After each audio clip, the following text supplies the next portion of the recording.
So in this video, we're going to discuss what really being an individual is about. And it's all filled with paradox. So maybe I'll start rating these. This is probably one of the more difficult videos because it's so filled with so many paradoxes. And that's an interesting thing about the thinking mind. It's so much about this thing we call reality isn't what we think it is. And so it all gets turned around. As I was talking about in the last few videos, so much is really takes a 180 when you discover this kind of how the story of the thinking mind has kind of pulled this veil of illusion over us.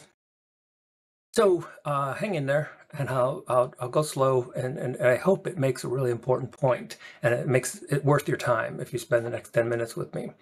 So I often tell this story about the history of being a human and Homo sapiens. So that's our version of humanity.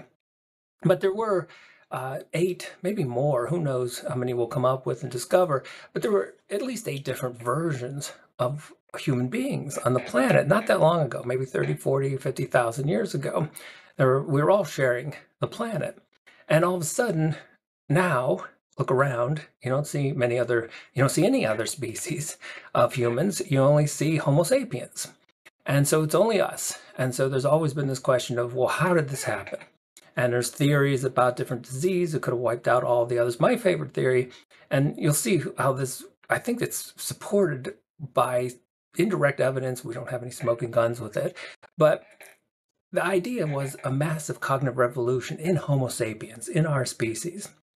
And what this included was the thinking mind. It was the birth of the thinking mind, which allowed us to take the past and spin possible futures from that, and create hypotheses and interpretations and do basic problem solving that gave us a huge advantage over these other types of humans. But one of the biggest advantages was our ability for abstraction, particularly categories. And categories are such fascinating ghost-like entities. They have no physical, tangible reality, but we fall for them all the time.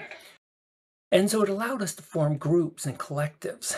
And this is why if you're watching a football game, like a team, they all become one. And it's so effortless. We don't have to try to form groups. In fact, they're the default. We form groups by default. And we have to actually break it down to individuals by working on it and getting past the products of the thinking mind. But imagine, as much bigger and stronger as a Neanderthal was compared to Homo sapiens, it was no match for 20 Homo sapiens who could think collectively and act as a group and overpower and conquer the single Neanderthal. And that's the idea that, it may have happened that way. But let's imagine it did. And now we're all stuck with this program for collectivism. We want to work as groups because it was so successful in our past. Well, if we look at all the research on conformity, that strongly suggests, and obedience, all this strongly suggests that we have a need to be part of the collective. If you look at how the brain is wired, it's fascinating that when we are ostracized, when we're excluded from the group, the same areas of the brain light up as when we're feeling physical pain. Now that is an interesting way to program a species, be part of the group or feel physical pain. And you've experienced this so many times, even subtle things, little things that, you say, well, I should know better. But if you're talking to 2 other people and they start talking more to each other than to you, instantly the program kicks in.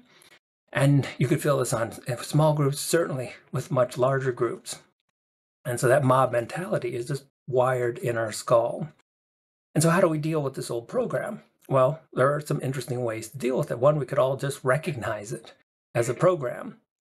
And this is happening. And it's a interesting movement of consciousness. So maybe we will simply recognize it. And recognizing it does unplug its power to some degree. Another way to deal with it is an interesting take called individualism. And you say, well, isn't that the opposite of the collective? Well, kind of.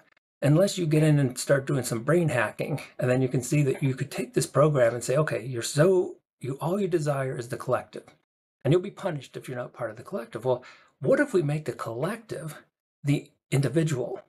So if everybody goes off and explores their own freedom, then that's the thing that unites them, their desire to become individuals. And you could see this has popped up all over the globe, and there's an experiment, an ongoing experiment in individualism that we're conducting right now.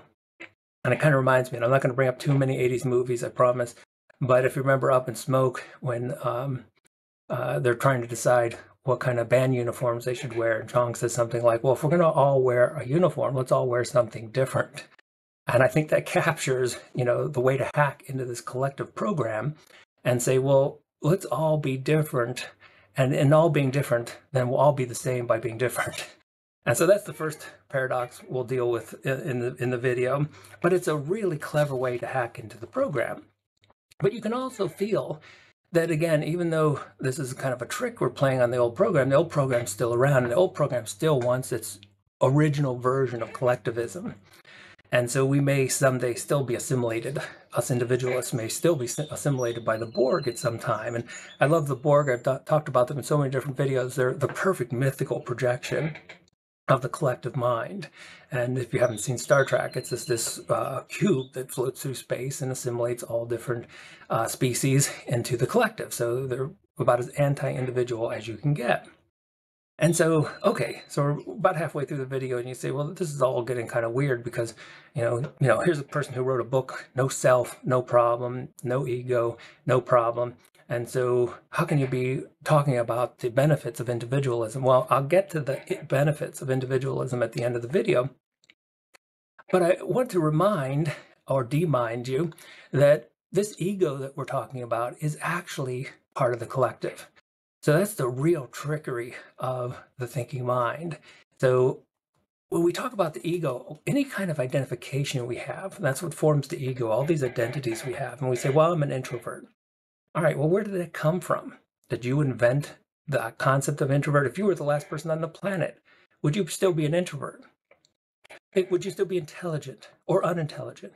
Would you still be depressed or happy? Would any of these identities that the thinking mind clings to that forms this constellation of what we call the ego, these are all identities, and they're all the collective masquerading as you being an individual.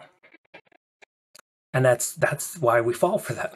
It feels like we're actually becoming an individual, but we're really still part of the collective. And I've talked about this in other videos, how every aspect of the thinking mind, all the thoughts that go through your head from morning to night, did you invent them? Where did they come from?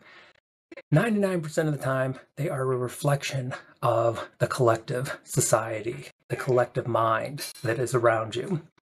Get another movie we can talk about if you remember the Blues Brothers. And so he walks into a country bar and he says, what kind of music do you have? And she says, we have both kinds, country and Western.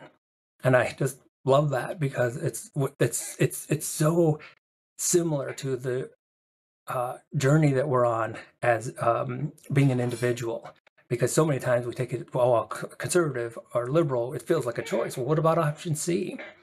And that's why I talk about the theory and legend so much, because, and I talked about this in other videos, but one of the most important tests that a potential knight of the Round Table had to undergo was entering the dark forest, and they had to do it at a place where there was no path. And that shows the real journey of individualism and moving away from the collective. And so, okay, now, again, we're going to get a little bit more paradoxical with all this because this is all layered in one paradox after another. Because there's also a little bit of cosmic drama to all this. So if we really are this kind of ocean of consciousness, this idea, or not the idea of non-duality, but it's this genuine non-duality of consciousness, but we're playing individual drops of water, there's a little bit of Maya, there's a little bit of illusion in that. And so this idea of getting lost in an ego is part of the cosmic drama. I mean, what could be a more interesting, story for a movie than someone who thinks they're becoming an individual by becoming part of the collective? And so we've got the ocean of consciousness, and then we've got all these droplets that we consider individuals, and we've got some puddles that's forming kind of collective egos. But what if the real, so I've talked about this in so many videos, and basically this is founded in non-dualism. And I want to get back to that because that's going to be an important part of this whole video.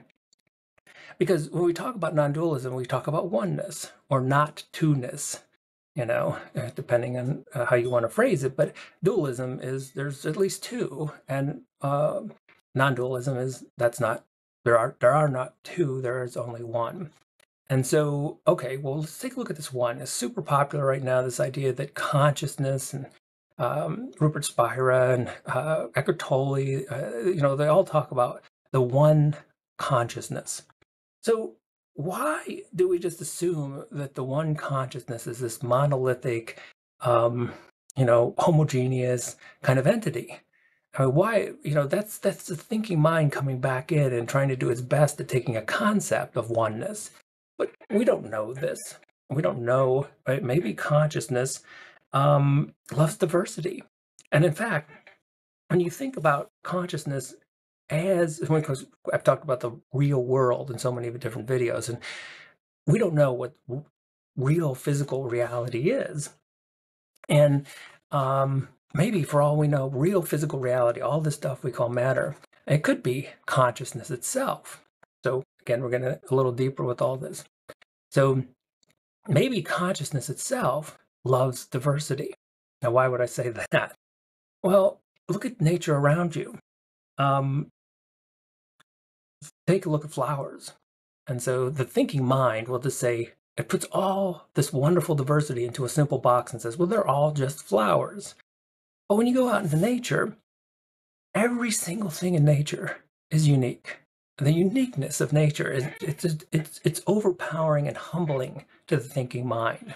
Because the thinking mind has spent so much time putting reality into these simplistic categories that it believes are real and says, all the flowers just fit one simple concept. But when you go out, find two flowers that are identical. In fact, this would be a really interesting exercise, and I've been doing this for years, trying to find any two things in nature that are identical. And I mean, if you could find something, please drop something in the comments. Let me know, because as far as I know, nature loves variety.